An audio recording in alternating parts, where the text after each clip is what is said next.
우리 함께 하나님 말씀 보도록 하겠습니다. 창세기 22장.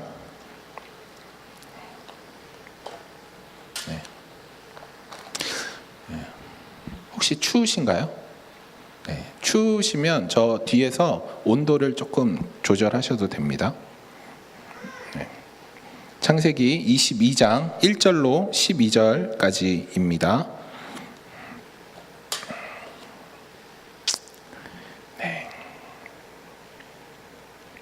교독하도록 하겠습니다. 제가 먼저 읽겠습니다.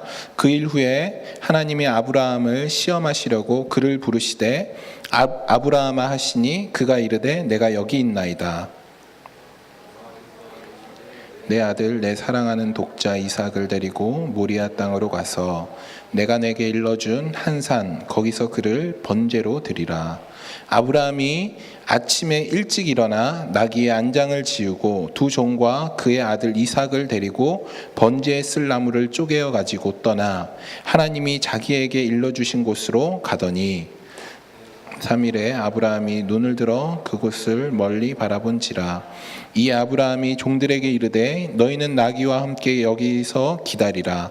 내가 아이와 함께 저기 가서 예배하고 우리가 너희에게로 돌아오리라 하고, 아브라함이 이에 번제나무를 가져다가 그의 아들 이삭에게 지우고 자기는 불과 칼을 손에 들고 두 사람이 동행하더니 이삭이 그 아버지 아브라함에게 말하여 이르되 내 아버지여 하니 그가 이르되 내 아들아 내가 여기 있노라. 이삭이 이르되 불과 나무는 있거니와 번제할 어린 양은 어디 있나이까. 아브라함이 이르되 내 아들아 번제할 어린 양은 하나님이 자기를 위하여 친히 준비하시리라 하고 두 사람이 함께 나아가서 하나님이 그에게 일러주신 곳에 이른지라. 이에 아브라함이 그곳에 제단을 쌓고 나무를 버려놓고 그의 아들 이삭을 결박하여 제단 위에 놓고 손을 내밀어 칼을 잡고 그 아들을 잡으려 하니 여호와의 사자가 하늘에서부터 그를 불러 이르되 아브라함아 아브라함아 하는지라. 아브라함이 이르되 내가 여기 있나이다. 사자가 이르되 그 아이에게 내 손을 대지 말라. 그에게 아무 일도 하지 말라. 내가 내 아들 내 독자까지라도 내게 아끼지 아니하였으니 내가 이제야 내가 하나님을 경외하는 줄을 아노라. 아멘. 아멘. 네. 감사합니다. 제가 지난주에 그 설교한 걸 보니까 47분을 했더라고요. 그래서 반성을 했습니다. 저 47분 했는지 몰랐어요. 원래 30분 하는데 17분을 더 했더라고요. 그래서 오늘부터 시간을, 왜냐하면 예배를 딱 정시에 맞춰야 되기 때문에 최대한 잘 하도록 하겠습니다. 오늘은 창세기 17번째 시간입니다. 17번째. 그 오늘 본문은 그 일 후에로 시작을 합니다. 그 일 후에로 시작을 하는데, 그러니까 그 일 후에라는 말은 좁게는 우리 지난주에 배웠죠. 21장에서 나온 아브라함과 아비멜렉의 언약, 또 아브라함이 하갈과 이스마엘을 내어 쫓으면서 이제 자기에 있는 그 육신의 것을 쫓아내는 그 일 후에, 그리고 넓은 의미로는 하나님께서 12장 1절에서 부르셨던 아브라함아 너는 내가 지시할 그 땅으로 가라 라고 말씀하신 그 이후부터의 그 삶, 그것을 모두 다 통칭해서 이야기한다라고 생각을 합니다. 그 일 후에라는 것은. 그래서 오늘 보면은 하나님이 아브라함에게 말씀을 하세요. 그러니까 창세기 21장에 보면 하갈이 이삭이 2살에서 3살 사이예요. 근데 지금 오늘 이 22장에 나타난 이삭의 나이를 보면 나이가 나타나 있지 않지만 이삭이 자기가 그 장작을 짊어지고 가거든요. 그리고 아버지에게 번제할 재물은 어디 있습니까? 이런 질문을 할 정도면 아마 10대로 볼 것이다 라고 이야기를 하더라고요. 그러니까 21장과 22장은 그 시간적인 차이가 있습니다. 몇십 년이 흐른 뒤에요. 그래서 그 일 후라는 것은 여러 가지의 의미를 담고 있습니다. 이것은 나중에 좀 더 보도록 하겠습니다. 그래서 지난주에 보면 아브라함이 이방 왕 아비멜렉과 언약을 맺고 그 땅 가운데 브엘세바에 에셀나무를 심고 그곳에서 여호와의 이름을 불렀더라. 그 여호와의 이름을 불렀다라는 것은 하나님을 예배했다라고 이야기를 드렸습니다.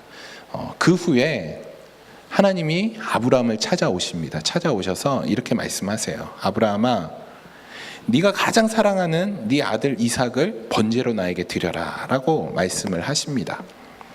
그러니까 하나님의 시험은 아브라함의 다른 것을 건드신 게 아니라 아브라함의 그 마음의 중심을 건드셨어요. 지금 하나님은 아브라함을 작정하시는 거예요. 22장 1절에 보면 하나님이 아브라함을 시험하시려고 전제가 있어요. 전제. 이 모든 사건은 하나님이 아브라함을 시험하기 위해서 하시는 일이에요. 어떤 시험이냐? 바로 아브라함의 마음의 중심이 무엇이냐에 대한 시험인 것입니다. 우리 믿음의 주소는 마음의 중심이어야 해요. 제가 많은 예전에 부흥회 가고 막 이러면 목사님들이 믿으시면 아멘 하시기 바랍니다. 그래서 아멘 구원받았습니다. 입으로 구원받았습니다. 사형리 옛날에 CCC 막 전도하면서 사형리 전도하면서 막 믿지도 않는 사람한테 막 강제로 말해라 막 이러면 네 예수님 믿습니다. 아 구원받았습니다. 저쪽 쫓아하세요. 이런 여러 가지 일련 보면 사람들이 착각하는 것 중에 하나가 그냥 입으로 고백했다라고 해서 구원받았다라고 생각을 해요. 입으로 고백했다라고 해서 내가 하나님 잘 믿는다라고 착각한다라는 것이죠. 우리는 얼마든지 남을 속일 수 있어요. 신앙 좋은 척. 더 심하면 얼마든지 나 자신도 속을 수 있어요. 이해가 되시나요? 내가 신앙 좋은 것 같아. 그렇게 하도 살다 보니까 난 신앙 좋은 사람이야 라고 세뇌당해서 나는 꼭 신앙 좋은 사람인 척 행동을 하는 거예요. 내가 나를 속여서. 그런데 로마서 10장에서는 명확하게 나와 있습니다. 너희가 마음으로 믿어. 이게 먼저예요. 의에 이르고 입으로 신하여 구원에 이른다. 마음과 입이 함께 해야 돼요, 여러분. 마음과 입이. 우리의 믿음의 주소는 마음의 중심이어야 해요. 백날 말로 고백한다라고 내가 생각만 한다라고 돼서가 아니라 우리의 마음의 중심이 어디 있느냐, 마음의 중심이 어디 있느냐에 따라서 우리가 신앙이 있다 없다를 판가름할 수 있는 것입니다. 지금 하나님이 아브라함을 그렇게 시험하고 있어요. 오늘 말씀에 보면 하나님이 삼중적 표현을 해요. 그냥 야 아브라함아 네 아들 이삭을 나한테 번제로 바쳐라 라고 이야기하시면 되는데 이렇게 말씀하세요. 내 사랑하는 아들까지만 해도 되는데 이삭 독자 그 마음에 콕콕 쑤시는 거예요. 하나님이 아브라함아 네가 사랑하는 아들 독자 이삭을 나에게 번제로 가져와라. 하나님 일부러 시험하시려고 그 마음을 더 후벼 파시는 거예요. 하나님이. 여러분들에게도 이삭 같은 존재가 있지 않나요? 네. 여러분들 마음의 중심에 누가 있나요? 진짜 하나님 믿는 거 맞아요? 여러분 마음의 중심에 저도 이삭이 있어요. 여러분에게도 이삭이 있죠. 누가복음 18장에 보면 부자 관원이 나와요. 부자 관원. 이 사람이 어떤 사람이냐면 예수님을 찾아와요. 그리고 예수님께 이야기하는 게 뭐냐면 예수님 영생이 무엇입니까? 라고 이야기를 해요. 이렇게 고민을 나눠요. 대단한 열정 아닌가요? 우리 어떤 청년이 찾아와서 영생이 무엇입니까? 라고 질문하는 청년 한 명도 못 봤어요. 제가. 영생에 대해서 고민하는 젊은 관원이에요. 거기다가 어려서부터 율법을 다 지켰다라고 자기 입으로 당당하게 얘기할 수 있는 사람이에요. 그리고 부자예요. 그리고 관원이에요. 교회에 이런 사람이 있다라고 생각해 보셔요. 청년인데 부자고 직장도 최고의 직장을 가지고 있고 그리고 율법도 다 지킬 정도로 신앙도 좋고 너무 멋있어요. 거기다가 영생까지 고민하는 굉장히 깊이 있는 신앙을 가지고 있는 사람이에요. 흔히 얘기해서 엄친아죠. 그리고 우리가 상상하는 교회 오빠죠. 너무 멋있는 사람이죠. 그런 사람을 향해서 우리는 무엇라고 할까요? 만약에 천국에 들어가면 저 사람이 제일 먼저 들어갈 거야 라고 우리가 이야기할 수 있죠. 그 사람을 보면 얼마나 신앙이 좋은 것 같아요. 너무 멋있죠. 그런데 이렇게 자기 자신도 이 부자 간원은 속아 있었어요. 내가 신앙이 좋다라고 속아 있었어요. 그런데 예수님이 딱 한마디로 그의 마음의 중심을, 그의 민낯을 확 드러내세요. 우리는 우리 자신도 심지어 속일 수 있지만 하나님은 절대 속일 수 없어요. 부자 간원도 자기 자신의 마음을 몰랐어요. 그런데 예수님이 이렇게 말씀하세요. 그래? 너 율법도 다 지켰어? 그렇게 다 옳게 살았어? 그래, 잘했어. 그러면 네가 가지고 있는 모든 재산을 다 가지고 와. 예수님이 이렇게 말씀하세요. 그렇게 말씀하셨을 때 이 부자 관원이 근심하고 돌아가게 돼요. 예수님이 너의 재산을 다 팔아서 가난한 사람에게 다 돌려줘 라고 이야기했지만 이 부자 관원은 근심하고 돌아가요. 겉으로 볼 때는 모든 율법을 다 지키고 굉장히 신앙이 좋은 사람처럼 보였지만 정말 그의 마음의 중심에는 돈을 사랑하는 마음이 있었던 것이에요. 그의 진짜 민낯은 진짜 신앙이 좋은 것이 아니고 하나님을 사랑하는 것이 아니고 영생에 대해서 고민한 것이 아니라 그냥 돈을 사랑한 사람이에요.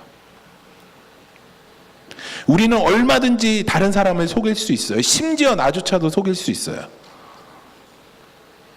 하지만 정말 여러분 중심에 이삭을 발견한다면, 정말 여러분 중심에 가장 사랑하는 것을 발견한다면 우리의 민낯은 드러날 수밖에 없는 것입니다. 부자 간원이 영생에 대해서 고민을 했어요. 그렇죠? 영생에 대해서 고민을 했어요. 여러분, 영생이신 분이 누구신가요? 예수님이에요. 예수님. 그래 얘들아, 조심히 가렴. 우리 영생이신 예수님. 부자 간원은 영생에 대해서 고민하고 예수님께 찾아왔어요. 손만 뻗으면 영생이신 예수님을 만질 수 있어요. 그리고 영생을 얻을 수 있어요. 바로 앞에 영생이신 예수님이 있는 거예요. 그런데 그 돈을 더 사랑해서 영생이신 예수님을 만져보지도 못하고 뒤돌아서서 근심하고 떠나는 그 부자 간원. 그것이 우리의 모습 아닌가요? 여러분, 진짜 하나님이 여러분들에게 물어보셔요. 너희들 마음의 중심에 누가 있느냐? 정말 그냥 하나님을 하나님 뭐 주일날 그냥 왔다 갔다 하고 그냥 하면 모를 수 있어요. 내가 신앙 좋은 것 같을 수 있어요. 하지만 정말 이 질문 앞에, 여러분 마음의 중심이 무엇이 있느냐라는 이 질문 앞에 여러분들이 서야 하셔요. 그리고 그것을 하나님 앞에 내와 놓으셔야 돼요. 지금 하나님은 아브라함의 그 마음의 중심을 건들고 계시는 것이에요. 부자 간원에게 그 돈을 건드셨던 것처럼 하나님이 아브라함에게 이삭을 건들고 있는 것입니다. 저는 이 장면, 오늘 이 본문을 보면서 참 아브라함도 독하고 하나님도 독하다라는 생각을 했어요. 왜냐하면 아브라함과 이삭이, 하나님이, 저는 그럴 수 있을 것 같아요. 만약에 하나님이 네 아들 준섭이를 나에게 번제로 드려라, 그 고민은 하겠죠. 고민은 하는데 한번 사실 그런 믿음도 없지만 그냥 만약에 하면 그냥 확 해보자 그러고 확 그냥 눈 감고 죽일 수 있을 것 같아요. 그러고 입 꽉 깨물고 하나님 시켰으니까. 그런데 하나님이 너무 잔인하세요. 3일 길을 가라고 하셔요. 여러분, 아브라함과 이삭이 3일 길을 가면서 아브라함은 어떤 마음으로 갔을까요? 3일 뒤에 얘를 번제로 바쳐야 돼요. 여러분, 그 오해하시면 안 돼요. 설마 아브라함이 진짜 결론을 우리가 아니까 그게 뭐 당연하게 받아들이는데, 이 당시 아브라함은 진짜 이삭을 죽이려고 했어요. 번제로 드리려고 했어요. 정말 그 사랑하는 독자 이삭 아들을 번제로 드리려고 3일 길을 그 아들과 함께 가는 거예요.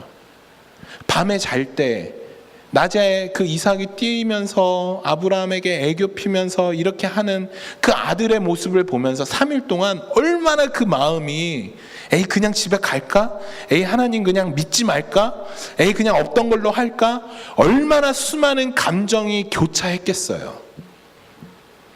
그럼에도 불구하고 아브라함은 그 길을 가요. 여러분, 우리가 신앙생활이 그냥 감정적으로 해버리자, 그게 신앙생활이 아니. 신앙생활은 정말로 나의 생각과 뜻을 다해서 하나님을 사랑하는 것이에요. 순간적인 감정에 의해서 움직여지는 것이 아니라 우리의 믿음은 마음과 뜻을 다해 하나님을 사랑하는 것이에요. 여러분, 마음과 뜻을 다해 아브라함이 그 길을 간 것이에요. 그 마음을 여러분들이 이해하시겠어요? 그리고 그렇게 가서 아브라함이 정말로 이삭을 죽이려고 해요. 그때 하나님이 이렇게 말씀하세요. 아브라함이 정말로 죽이려고 했는지 안 했는지 어떻게 알 수 있냐면, 하나님도 놀래요. 어이구, 얘가 진짜 이러네. 그러면서 급하게 아브라함을 2번을 불러요. 아브라함아. 칼로 찔를까 봐. 하나님도 놀라신 거예요. 그 믿음에. 하나님이 그 아브라함의 그 신앙에 감명받으신 거예요. 감동받으신 거예요.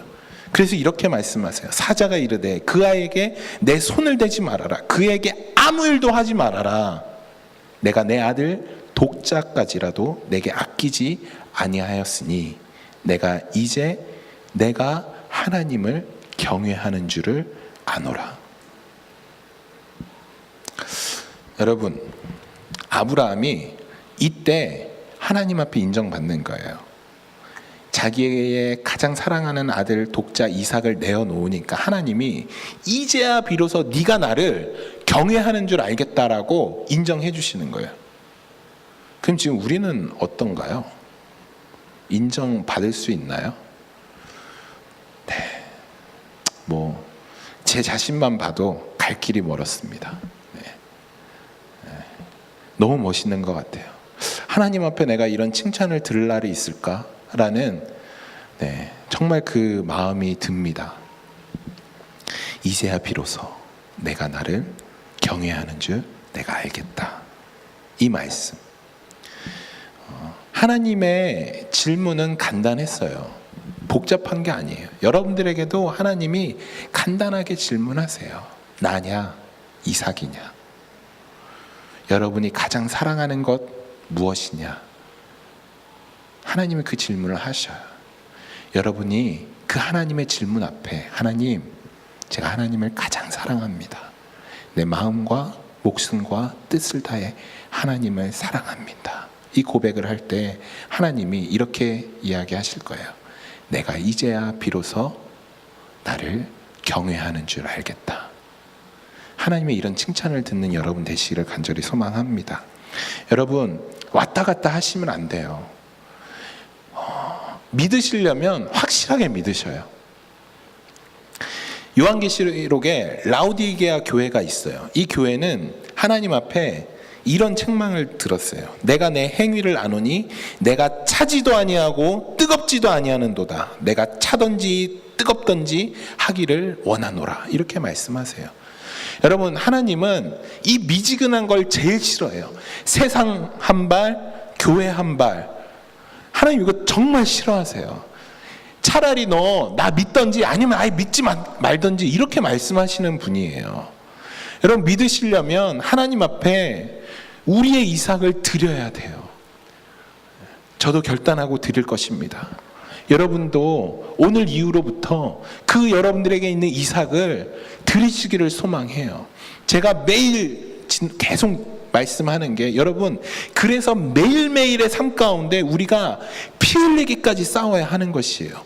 이 이삭을 드리는 일이 나 오늘 드렸어 하고 끝나는 일이 아니에요. 내가 오늘은 드렸지만 내일은 못 드릴 수 있어요.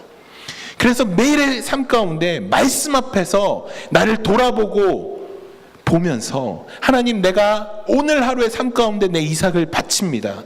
주님 앞에 올려드립니다. 오늘 하루 승리했으면 내일 또 싸워야 돼요. 여러분, 신앙생활은 이것이에요. 여러분들 피 흘리기까지 매일매일 이 싸움을 하시기를 소망합니다. 여러분, 드리십시오. 드리십시오.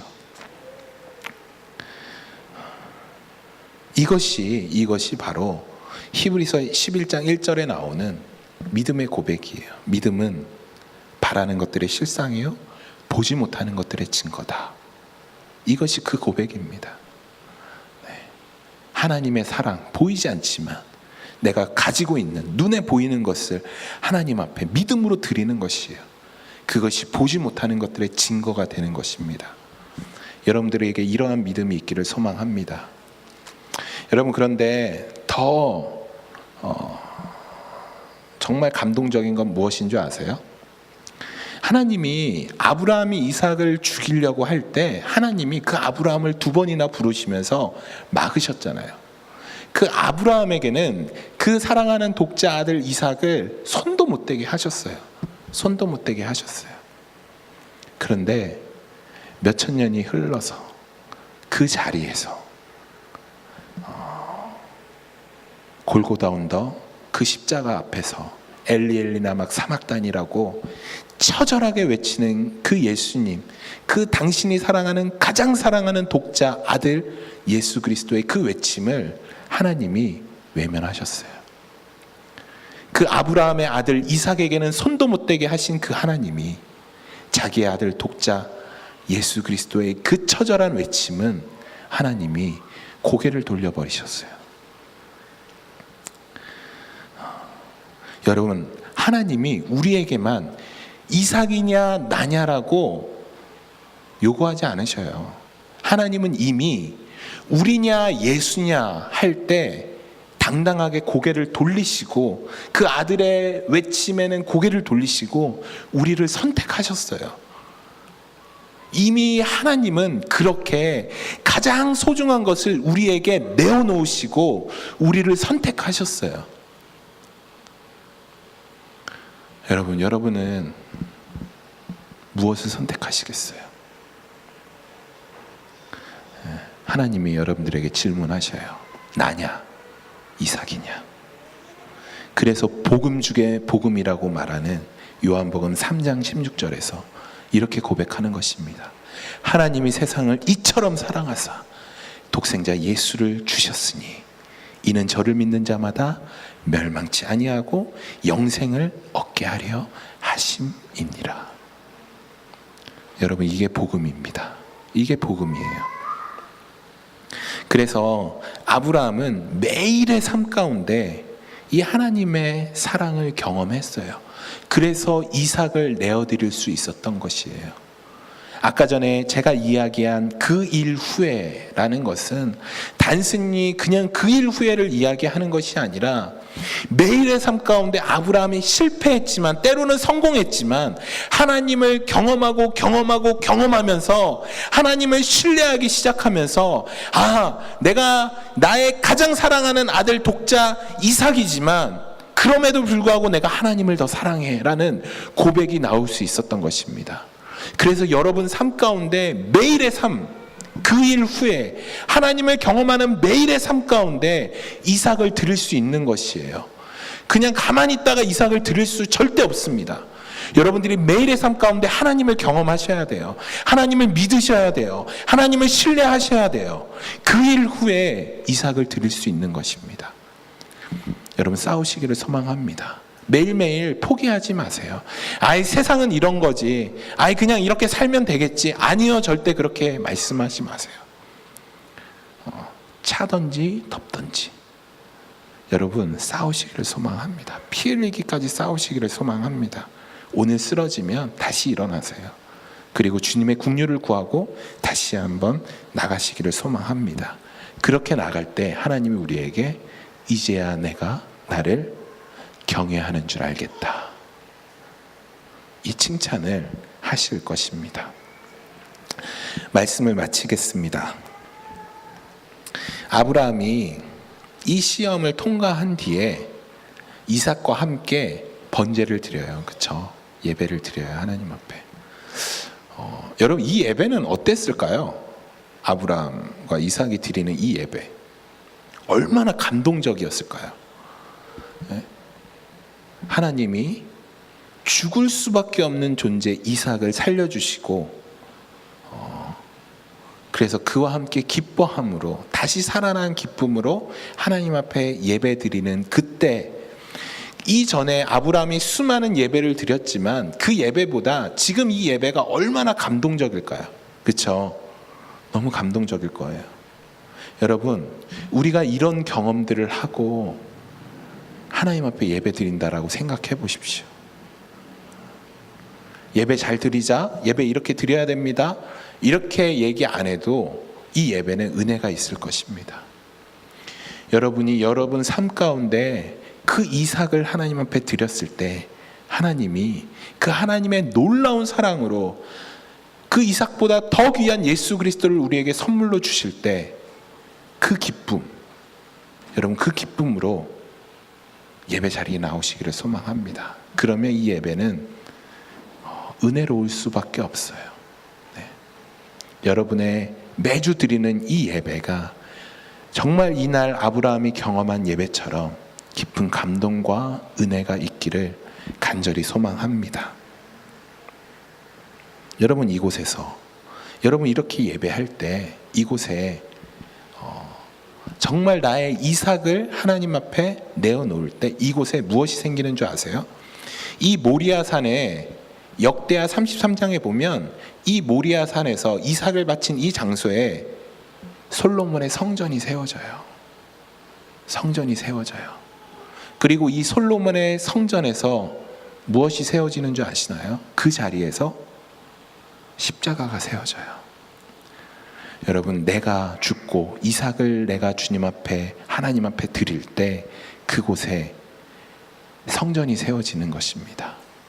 여러분이 이삭을 내어놓을 때 예수 그리스도가 성령님이 내 안에 들어오심으로 우리가 거룩한 성전이 되는 것입니다. 그래서 고린도전서 3장 16절에 너희가 하나님의 성전인 것과 하나님의 성령이 너희 안에 계시는 것을 알지 못하느냐. 누구든지 하나님의 성전을 더럽히면 하나님이 그 사람을 멸시하리라. 하나님의 성전은 거룩하니 너희도 그러하리라 라고 말씀하는 것입니다. 여러분이 하나님의 성전이셔요.